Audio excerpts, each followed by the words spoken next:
ఏ బాటైనా పర్వాలేదంట, సమయంతో సాగటమే మన సింపుల్ సిద్ధాంతం.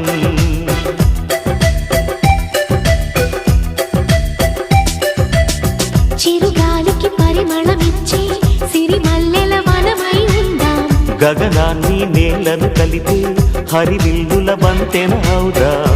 ఆనందం అంటే అర్థం మనమందా, ప్రతి పూట పాతై సాగే హుషారు సరిగమలో. ఎన్నో ఎన్నో రాగాలుండే సంగీతం కాదా, చల్లకి నవ్వుల కేరింత.